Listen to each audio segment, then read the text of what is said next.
ዛሬ ደግሞ አንዲት የ19 ዓመት ወጣት የኔ የፍቅር ታሪክ ሰዎችን ሊያስተምር ስለሚችል የፍቅር ታሪኬን አቅርብልኝ ብላ ከሳውዲ አረቢያ በቮይስ የላከችልኝን እውነተኛ ታሪክ እንዲህ አቅርቤዋለሁ። ሳራ አህመድ አብዱ እባላለሁ። በአማራ ክልል በወሎ ክፍለ ሀገር ባቲ ቀርሳ በምትባል አካባቢ በቤተሰቦቼ መልካም እንክብካቤና ፍቅር ያደግኩ የ19 ዓመት ወጣት ነኝ። ዛሬ የምነግራችሁ ታሪክ በእኔ ዕድሜ አካባቢ ያላችሁና ከኔም ዕድሜ በላይ ያላችሁ ሴት እህቶቼ በእኔ ላይ የደረሰው የፍቅር ክህደትና ስህተት በእናንተ ላይ ደርሶ የልጅነት የፍቅር ጊዜና የሥራ ዘመን ተሰናክሎ እንዳይቀር በማሰብ ነው። ማንኛውም ወጣት መለወጥ፣ መቀየር፣ ኑሮን በማሸነፍ አልፎ ተርፎም ቤተሰብን መርዳት እንዲሁም ትዳር ይዞ ልጆች ወልዶ ማሳደግ ይመኛል።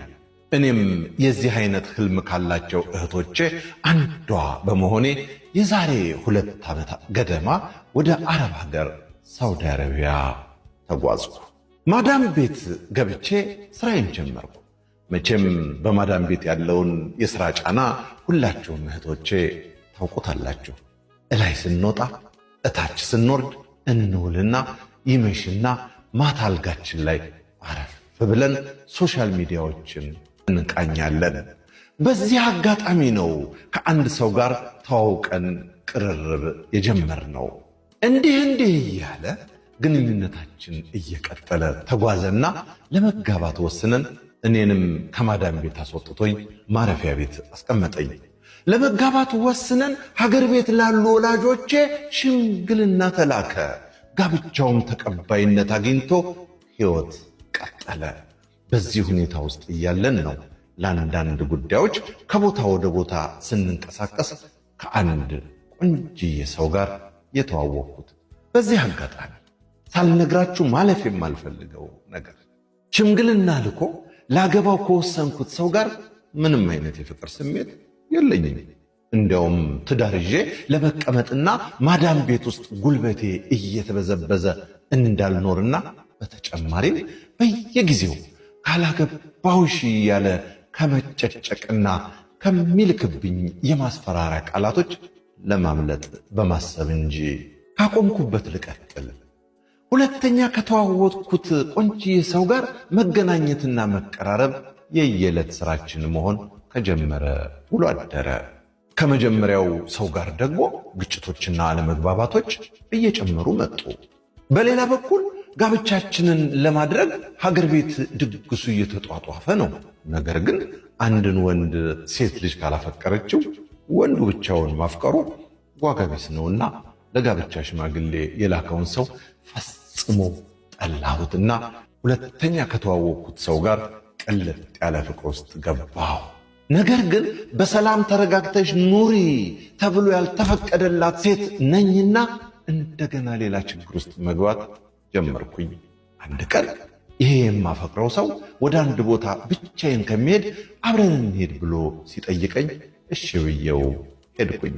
እሱ ጋር ስደርስ ግን መኪና ውስጥ ድሮ ኢትዮጵያ ውስጥ የማውቃት በጣም የቅርብ ጓደኛዬን አገኘኋት።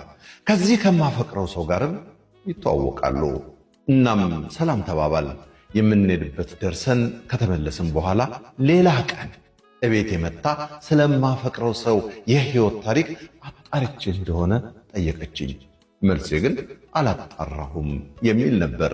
እሷ ግን የህይወት ታሪኩን ታውቅ ነበርና የ3 ልጆች አባት እና ሚስት እንዳለው የማልችለው መርዶ አረዳችኝ። በጣም አበዱ። የሚይዘው የሚጨብጠው አጣው።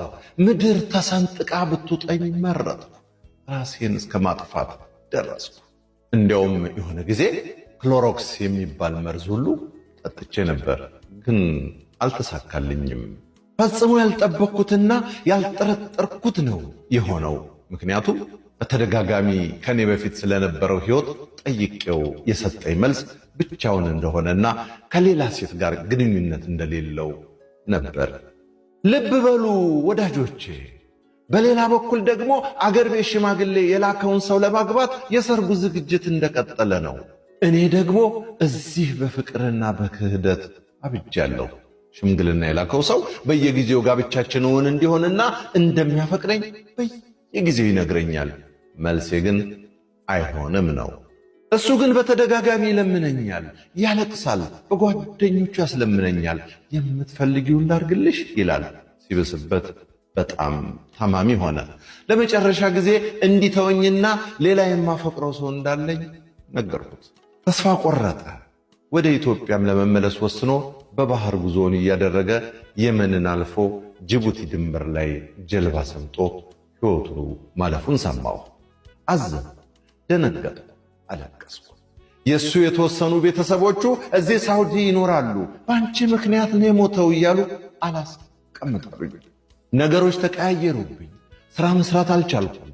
ያፈቀርኩት ሰው 3 ልጆችና ትዳር እንዳለው እያወቅኩ እንኳን በፍቅሩ ተሰቃየሁ። መተኛት አልቻልኩም። ሌሊት በሕልሜ ይመጣል። 24 ሰዓት አለቅሳለሁ። ለጓደኞቹ ከሱ መራቅ እንደማልችል ነገርኳቸው። ጓደኞቹ የኔን ጉዳት ይመለከቱ ስለነበር አትራቃት፣ አብረሃት ሁን እያሉ ይቆጡት ነበር። ነገር ግን እንደ በፊቱ መሆን አልቻለም። እኔ ካልደወልኩለት አይደውልም፣ ከፈለገም ስልክ አያነሳም። የ1 ወር ነፍሰ ጡር ነበር። ከሱ እንደጸነስኩና አባቱ እንደሆነ ብነግረው ሊቀበለኝ ፈቃደኛ ባለመሆኑ ጽንሱን ለማቋረጥ ተገደድኩ። እኔ በጣም እየተጎዳሁ መጣሁ። እሱን ቀስ እያለ ከሕይወቴ እየወጣ እየሸሸ መሄድ ጀመረ። እኔም ተስፋ ቆረጡ። ሕይወት ይቀጥላል። ሌላ ባል ደግሞ አገባሁ። ፊልም የሚመስል ታሪክ የቀጠለ። እህቶቼ በተጋባን በ15 ቀኑ ተፋታን። ለምን ካላችሁኝ ሐሳቤም ውሎዬም የበፊቱ የማፈቅረው ሰው ደጃፍ ላይ ስለሆነ ሌሊቱ ሙሉ ማልቀስ ሆነ ስራዬ። ምን ነው ምን ሆንሽ እያለ ይጨነቃል። አዲሱ ባሌ ግን ምንም መልስ ከኔ አያገኝም። ያፈቀርኩት ሰው ጎዳኝ፣ ሕይወቴም ተመሰቃቀለ።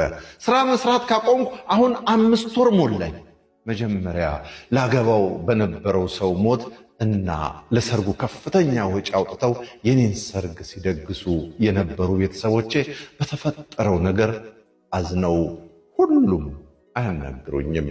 በጣም ከፍቶኛል፣ ተጨንቄያለሁ። እህቶቼ በጣም የሚቆጨኝ ነገር ነግሬያችሁ ታሪኬን ላብቃ።